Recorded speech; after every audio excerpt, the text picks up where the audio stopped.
When I say great, you say Gatsby. Great? I didn't hear y'all. Great? Get off the stage! The Great Gatsby, a 1925 novel by F. Scott Fitzgerald, was turned into a not-so-great musical. It opened on Broadway in April of 2024 and made its way over to the West End a year later for a limited summer run.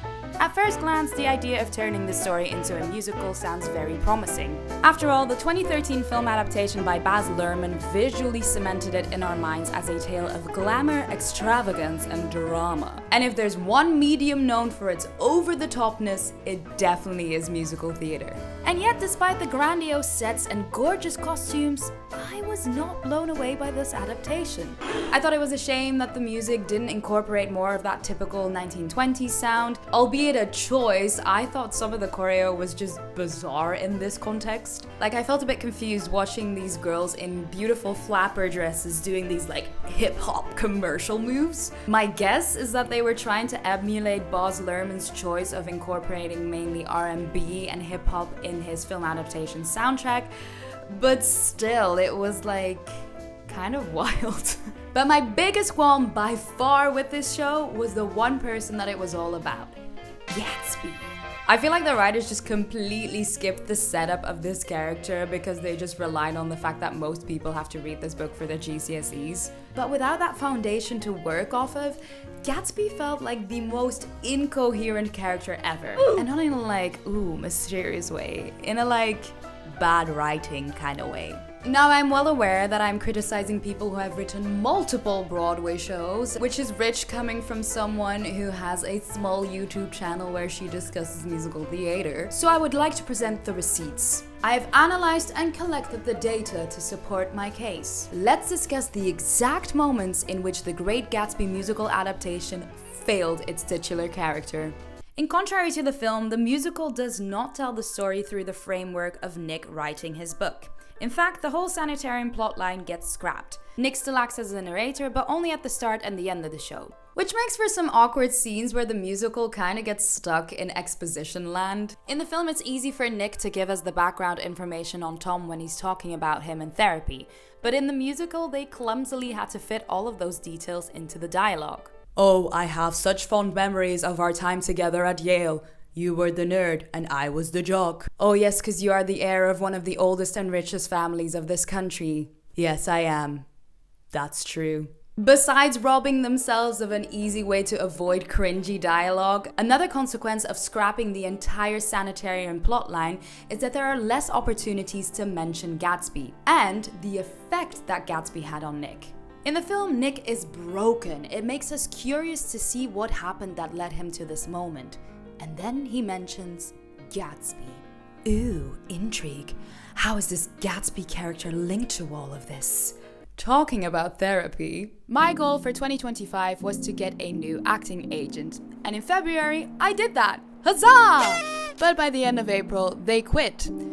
Not so huzzah. For the first time ever, I am unrepresented as an actor, and boy oh boy, that has been a very tough pill to swallow. I just finally felt like I was moving forwards again after quite a stagnant chapter, only to then just find myself right back at the start. And after 7 years in the biz, that is not where you want to be, trust me. I started doubting if I made the wrong choices in life, if acting is something that I even still want to pursue. If not, what else would I like to do?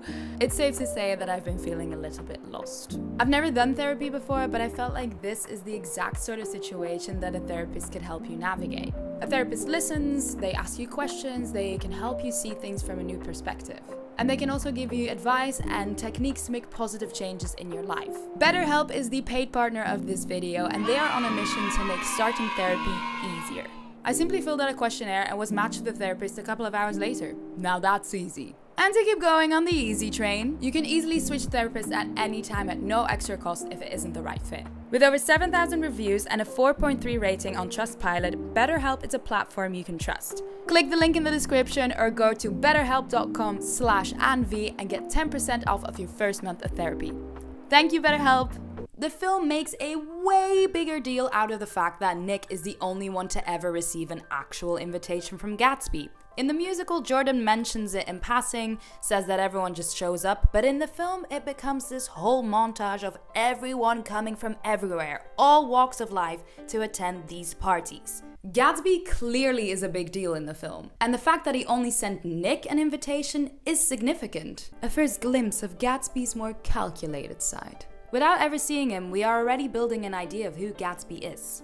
They try to convey this intrigue in the musical in the song New Money, where all the party guests discuss rumors about his identity and about his job, but it just feels too light-hearted. Even in the film, that gossip scene doesn't carry as much weight. It doesn't build the same anticipation. At the first party in the film, Nick and Jordan run into a man saying Gatsby is a mirage, that he doesn't actually exist. Again, building that tension, that mystery. And again, this moment gets cut from the musical. The film also plays into the strengths of the medium by every so often showing us Gatsby's ring. These ring close-ups become more and more frequent, signaling we're getting closer and closer to meeting Gatsby. Now, I understand that musicals can't do close-ups, but I wish they would have found a creative way of still telling us visually that Gatsby is getting closer and closer. The big reveal in the film happens in true Luhrmann style with fireworks, music, confetti, slow motion, the whole shablam. I mean, there's a reason why this moment became one of the biggest memes ever. It's absolutely iconic. Compare that to the musical where the first time we see Gatsby, he just walks into his office and shares some wartime stories with Nick.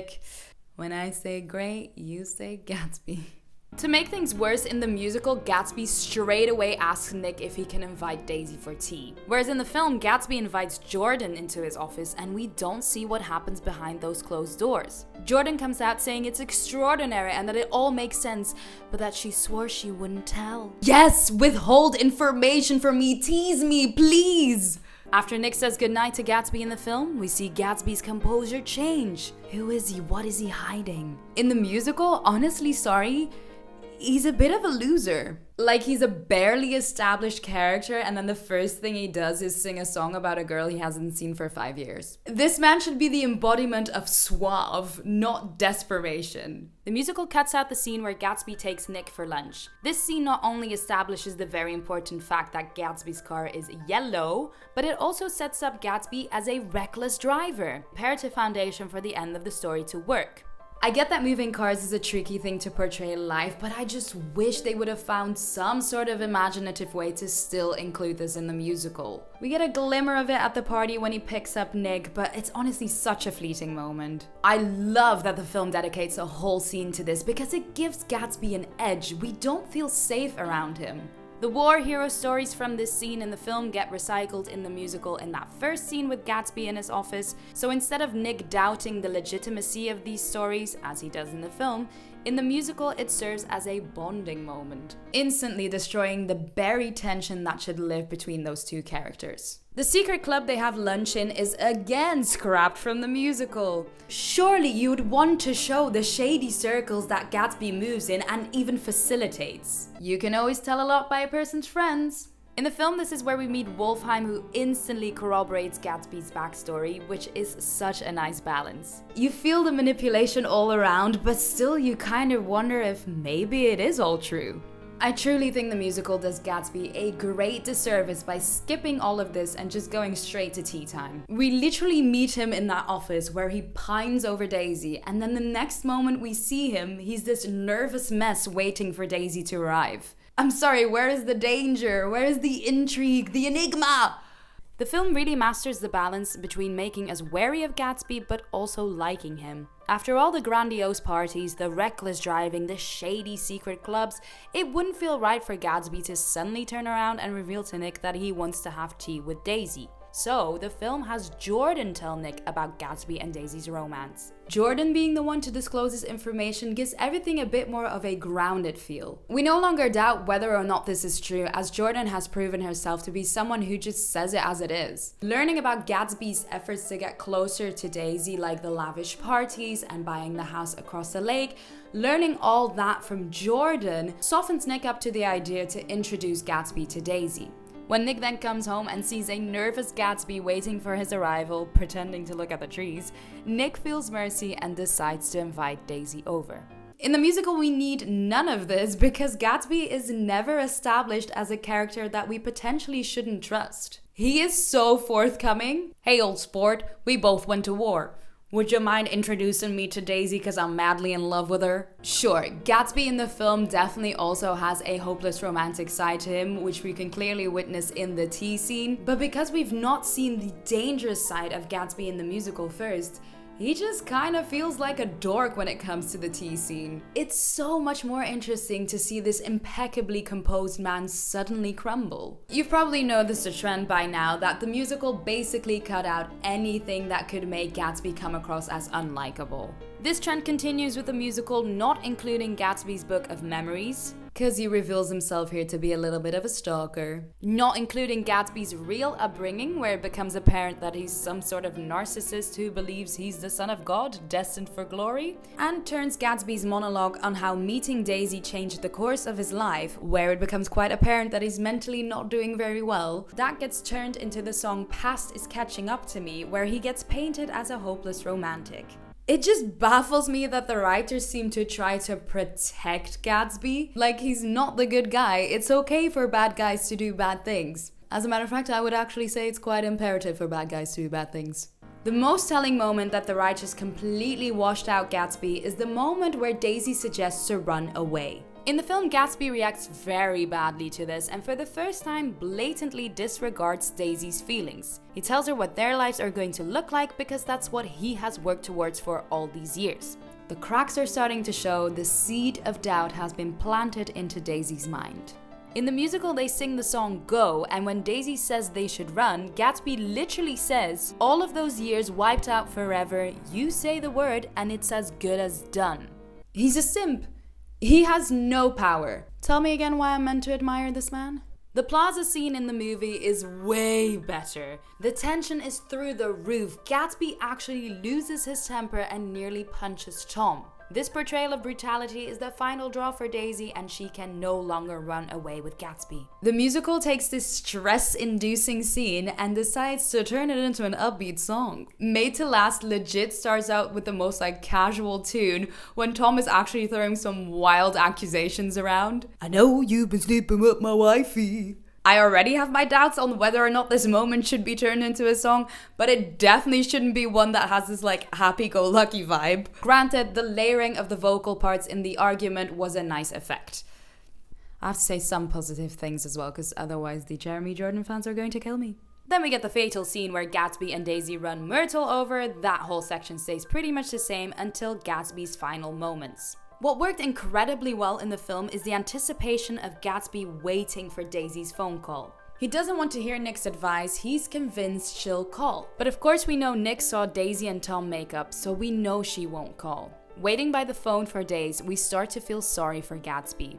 In the musical, this waiting period gets cut short, plus we do not see Tom and Daisy make up, so we kind of believe that maybe she might call. The musical completely loses the emphasis on the phone call and doesn't even have a phone included in Gatsby's final scene. I thought it was absolutely heart-wrenching to watch Gatsby in the film perk up at the sound of the telephone ringing, only for Wilson to shoot him seconds later. Forever thinking Daisy did get back to him, only then to reveal that it was Nick checking in on him. Oh my goodness, the tragedy. For me, the musical completely butchered the end. It was completely rushed and we did not feel Gatsby's desperation enough. Suddenly he was dead and I felt nothing. Maybe a small sense of relief that the show was nearly done. So why? Why would the writers go out of their way to make Gatsby more likable? Or at the very least, less toxic? I have a theory that it might have something to do with a more feminist take of the musical adaptation on the story. It's no secret that the musical adaptation gives its female characters more agency while still highlighting that there is no winning for them. We get a whole golfing scene and the duet For Better or Worse between Daisy and Jordan on how even though it sucks, life is better when you stay in an unhappy marriage. Myrtle even gets 2 songs to explain why she pursues this affair with Tom and why she cannot escape her fate as a woman. They're all stuck. And I wonder if in this process of making Daisy less of a woe is me character, they kind of started to smooth out Gatsby. Cause surely this Daisy, the one who calls her husband a brute in her first scene, wouldn't fall in love with a manipulative crook. She would know better than that. Of course, this is only a theory, but I cannot help but contemplate if this at least partly contributed to this meek portrayal of Gatsby. At the start of this video, I accused the musical of bad writing. And even though I still think the show wasn't that good, I'm starting to wonder if maybe there was a little bit of a mismatch between the story and the medium. Musical theater is a very unique medium in the sense that the audience usually gets more access to the character's emotional state. Through songs, the characters completely open up and the audience 100% understands their motives. The famous saying goes that the bad guy never sees themselves as the bad guy in their version of the story. And so it makes sense that when Gatsby opens up about his undying love for Daisy, he just comes across as a hopeless romantic. He's never going to sing "I'm definitely as toxic and manipulative as your current husband" because he doesn't see it that way. Because we get this insight into his inner being, we almost empathize too much with him. But I guess they could have fixed that by not erasing every dodgy thing about him. I don't know. What do you guys think? Does an alternate universe where Gatsby is a little bit more of a loser make sense? Did you like the musical in general? I personally don't think I would recommend it to anyone. Like, I think there's way better things at the minute on in the West End. Like perhaps Evita featuring Rachel Zegler.